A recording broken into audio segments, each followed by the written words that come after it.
প্ৰিয় বন্ধুসকল, আজি আমি আলোচনা কৰিম কিডনী ষ্টন বা বৃক্ক পাথৰৰ বিষয়ে। আমি খোৱা প্ৰতিবিধ খাদ্যই আমাৰ স্বাস্থ্যৰ ওপৰত প্ৰভাৱ পেলায়। আমি সদায় সুষম আহাৰ গ্ৰহণ কৰিব লাগে। ব্যস্ত জীৱনশৈলীৰ বাবে আমি আমাৰ খাদ্যৰ ওপৰত বিশেষ গুৰুত্ব আৰোপ নকৰাৰ ফলত ইটোৰ পিছত সিটো সমস্যাই আমাক জৰ্জৰিত কৰা দেখিবলৈ পোৱা যায়। খাদ্যৰ খেলিমেলিৰ ফলত বৃক্ক পাথৰৰ দৰে সমস্যা বা কিডনী ষ্টনৰ সমস্যাই আমাক জুৰুলা কৰে। বৃক্ক পাথৰ আজিকালি এটা সাধাৰণ সমস্যা হৈ পৰিছে, প্ৰায় মানুহৰ ক্ষেত্ৰতেই দেখিবলৈ পোৱা যায়। বৃক্ক আৰু পিত্তস্থলীত সৰু সৰু পাথৰৰ সৃষ্টি হয়, যিবোৰে আমাক যথেষ্ট কষ্ট তথা বিপদত পেলাব পাৰে। পিত্তস্থলীত পাথৰৰ সৃষ্টি হলে গোটেই পিত্তস্থলী আঁতৰাব লগা হয়। অৱশ্যে ঔষধ বা ঘৰুৱা উপায়েৰেও কিডনী ষ্টন সমাধান আমি কৰিব পাৰো।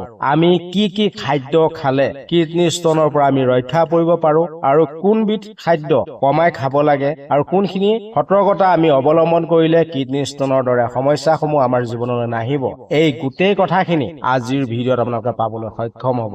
ঔষধ বা ঘৰুৱা উপায়েৰে বৃক্কৰ পাথৰ বা কিডনী ষ্টন আমি শেষ কৰিব পাৰো। অৱশ্যে এই সমস্যা আজিকালি সাধাৰণ হৈ পৰা দেখিবলৈ পোৱা গৈছে। এই সমস্যা সকলো বয়সৰ লোকৰ ক্ষেত্ৰতেই কিডনী ষ্টনৰ ৰোগত আক্ৰান্ত হোৱা দেখিবলৈ পোৱা গৈছে। ইয়াৰ কাৰণ হৈছে আমাৰ পৰিৱৰ্তিত জীৱনশৈলী আৰু খাদ্যৰ অভ্যাস। মানুহে প্ৰায় পানী কমকে খায়, চিন্তা নকৰাকৈ বস্তু খোৱাৰ অভ্যাস ৰাখে, যাৰ ফলত শৰীৰত পাথৰ গঠন হোৱা সম্ভাৱনা বৃদ্ধি পাব পাৰে। স্বাস্থ্য বিশেষজ্ঞসকলৰ মতে কিডনী ষ্টনৰ গঠনৰ আঁৰত ডিহাইড্ৰজেনৰ বা শৰীৰত খনিজ ভাৰসাম্যহীনতাৰ ফলত কিছুমান খাদ্যৰ অধিক সেৱন আদিৰ দ্বাৰাও আমাৰ শৰীৰত এনে সমস্যা দেখিবলৈ পোৱা যায়। প্ৰায়ে আমি আমাৰ দৈনন্দিন জীৱনৰ খাদ্য তালিকাত এনে খাদ্য কিছুমান অন্তৰ্ভুক্ত কৰো, যাৰ দ্বাৰা ক্ৰমান্বয়ে কিডনী ষ্টনৰ গঠন প্ৰক্ৰিয়াত সহজেই বাঢ়ি যায়। আজিৰ ভিডিঅ'ত আপোনালোকে গম পাব কেইটামান বস্তু, যিকেইটা বস্তু আমি ঘৰত খুব ব্যৱহাৰ কৰি থাকো, সেই বস্তুকেইটাৰ পৰিমাণ যদি বেছি হয় তেনেহলে আমাৰ কিডনী ষ্টন বাঢ়ি যায়। কোনসমূহ বস্তু আমি নাখালে বা কমাই খালে আমাৰ কিডনী ষ্টনৰ প্ৰব্লেমটো আমাক দেখা নিদিব, এই সম্পৰ্কে বিতংকৈ আপোনালোকক দি যাম। বলক আমি প্ৰথমটো ঘৰুৱাভাৱে ব্যৱহাৰ কৰা বা আমি ঘৰত ব্যৱহাৰ কৰা বস্তুৰ বিষয়ে জানো।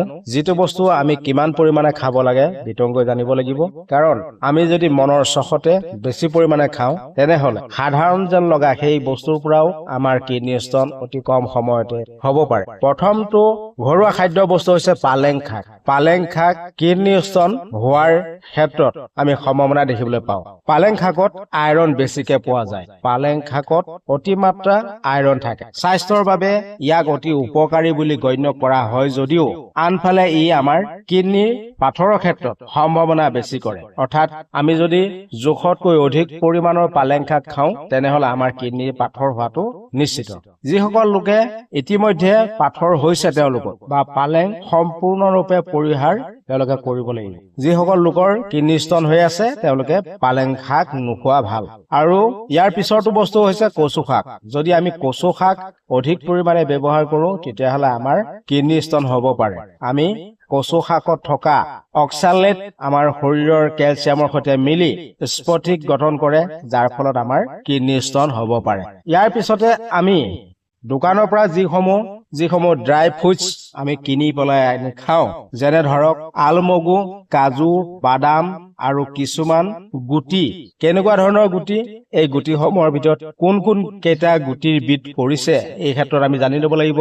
তিল, সূৰ্যমুখীৰ গুটি, এইসমূহৰ পৰাও আমাৰ কিডনী ষ্টন হোৱাৰ সম্ভাৱনা থাকে। আমি এই ক্ষেত্ৰত সাৱধান হ'ব লাগিব। এই গুটিসমূহৰ পৰা বা বাদাম, কাজু এনে ধৰণৰ খাদ্য বস্তুৰ পৰা আমাৰ ক্ষেত্ৰত অক্সেলেটৰ প্ৰভাৱত আমাৰ ক্ষেত্ৰত অসুবিধাৰ সৃষ্টি কৰিব পাৰে।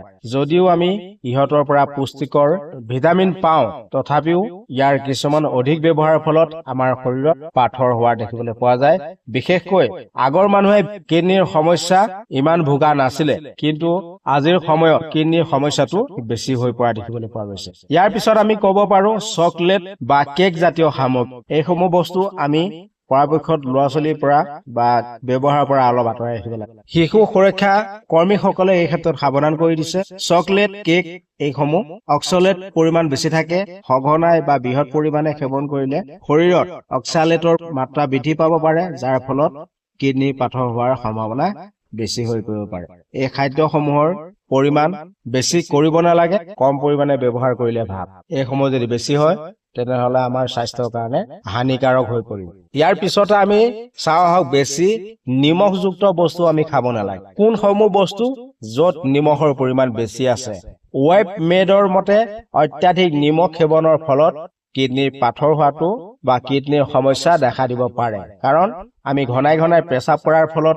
আমাৰ পেচাবত কেলছিয়াম নিৰ্গত হোৱাৰ ফলত আমি কিডনী ষ্টনত ভুগিব লগা হ'ব পাৰে সেয়েহে পৰাপক্ষত আমি এই সময়ৰ পৰা আঁতৰি থাকিব লাগে যেনে প্ৰচেছ ফুড পেকেজ স্নেক আৰু জাংক ফুড নিমখৰ পৰিমাণ বেছি থাকে এইসমূহ আমি কমাই ব্যৱহাৰ কৰিলে আমাৰ ক্ষেত্ৰত ভাল এই ক্ষেত্ৰত আমি সাৱধান হ'ব লাগিব ইয়াৰ পিছত আমি চাওঁ এই সমস্যাটোৰ পৰা কিডনী ষ্টনৰ পৰা আমি বাচি থাকিবলৈ কিছুমান অভ্যাস আমি মানি চলিলে ভাল আমি কোনখিনি অভ্যাস মানি চলিলে আমাৰ ক্ষেত্ৰত এই ক্ষেত্ৰত কি সাৱধানতা ল'ব লাগে কেনেকৈ আমি ৰক্ষা পাব পাৰিম ইয়াৰ 7টা আমি সাৱধানতা আমি লক্ষ্য কৰিম বা আপোনালোকক ক'বলৈ চেষ্টা কৰিম প্ৰত্যেকটোৱে অতি গুৰুত্বপূৰ্ণ আপোনালোকে মন দি শুনি যাব প্ৰথমটো হৈছে পৰ্যাপ্ত পৰিমাণৰ পানী খোৱা অৰ্থাৎ আমি দিনটোত 2-2.5 লিটাৰ পৰা 3 লিটাৰ পানী খোৱা উচিত এইটোৱে আমাৰ পেচাবৰ পৰিমাণ পাতল কৰি পেলাই যাৰ ফলত আমাৰ শৰীৰত পাথৰ হোৱাৰ সম্ভাৱনা কমি যায় দ্বিতীয়টো হৈছে নিমখ আমি কম খাব লাগে অধিক নিমখ খালে শৰীৰত কেলছিয়ামৰ পৰিমাণ বৃদ্ধি পায় যাৰ ফলত পাথৰ গঠন হ'ব পাৰে সেয়েহে আমি নিমখ কমাই খাব লাগে তৃতীয়টো হৈছে প্ৰটিন সীমিত কৰা আমি প্ৰটিনটো কমাব লাগে বেছি পৰিমাণে মাংস মাছ ডিম খালে ইউৰিক এচিড বৃদ্ধি পাব পাৰে যাৰ ফলত আমি পাথৰ হ'ব পাৰে সেয়েহে মাছ মাংস আদি কমাই খাব লাগে ইয়াৰ পিছতো হৈছে অক্সলেট থকা খাদ্যৰ পৰা আমি আঁতৰি থাকিব লাগে যেনেকে পালেং শাক বাদাম চকলেট আদি খাদ্যত অক্সলেটৰ পৰিমাণ বেছি থাকে সেইসমূহ আমি নাখালে ভাল 5 নম্বৰটো হৈছে কেলছিয়াম উপযুক্ত পৰিমাণে খাব লাগে বেছি খাব নালাগে কম খাব নালাগে বহুত মানুহে ভাবে কেলছিয়াম কম খালে আমাৰ ক্ষেত্ৰত ভাল কিন্তু সেইটো ঠিক নহয় বা শুদ্ধ নহয় সঠিক পৰিমাণে কেলছিয়াম খোৱাৰ পাথৰ ৰোধ কৰা আমাৰ ক্ষেত্ৰত সহায় হয় কেলছিয়ামটো আমি জোখৰ পৰিমাণে খাব লাগে আমি চেনিজাতীয় বস্তু এৰি চলিব লাগে চেনি ব্যৱহাৰ কৰা বস্তু সফট ড্ৰিংক